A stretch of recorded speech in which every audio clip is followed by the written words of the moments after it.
The Expert Series is brought to you by Draw It Paint, the dry erase paint company that allows you to create the exact space you want.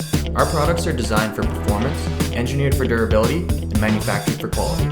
Draw It Paint's 3 formulas will allow you to reach every possibility. Behold your best work.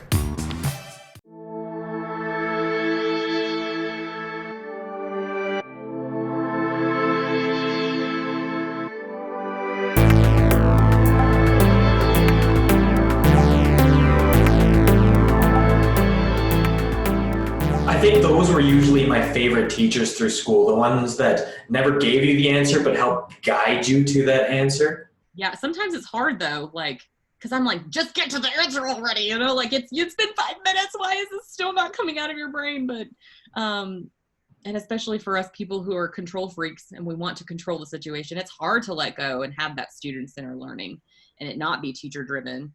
It's something I struggle with a lot. But yeah, I think it's more meaningful for the students too when it's more guided and you're not letting them have that like learned helplessness.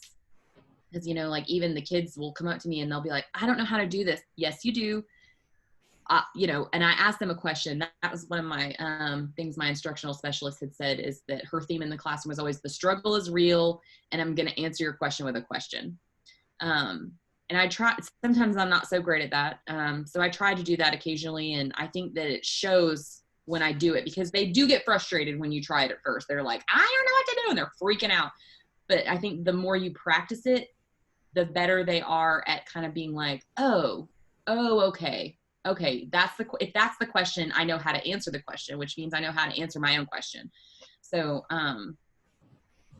it's definitely not an easy task, but yeah.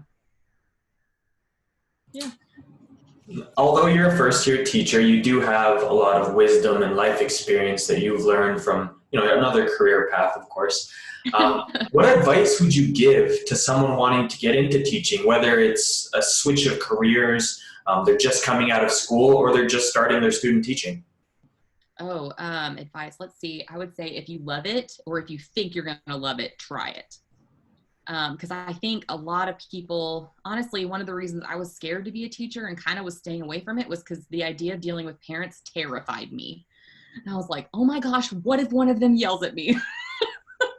And now I think back to that and I'm like, okay, that's ridiculous. But I would just go for it. I mean, it's not going to hurt anything to try.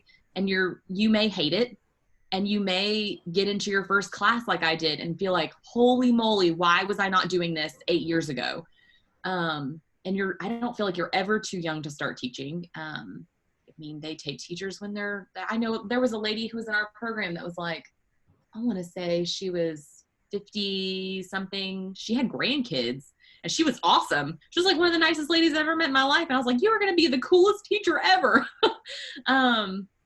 It's never too late to start, and it's never too late to realize that you're meant to do something. And, you know, maybe it might not be what you thought you wanted to be when you were 14 or 15 or 22. But yeah, just go for it. That's what I would say. Go for it, give it your all, and know that sometimes your ideas of how something's going to be doesn't match reality. And, you know, if it is something that you're maybe scared to go try and just take that leap into college and say, this is what my major is going to be and I'm going to follow it through, go talk to teachers who do this. Everybody, we're always happy to talk about what we do and share our ideas and our thoughts and stuff. And, you know, from teacher to teacher, we'll be real candid about the stuff that we hate and the stuff that we love. And we don't do that to scare people away, but we do it to, you know, do put a sense of reality into it because, you know, teaching sounds glamorous sometimes, but sometimes it's sitting on the floor and printing off sticky notes and sticking 78 sticky notes into a thing. I mean, sometimes that's what your life is. And so yeah, communicate, ask somebody there. I mean, I don't know very many teachers nowadays that would be upset with having anybody in their classroom watching them teach because we're so used to principals being in and out and other teachers being in and out. And so go watch somebody, go ask questions of somebody and just take that leap and feel like you got this. Because sometimes that's what it takes is taking the leap and faking it till you make it.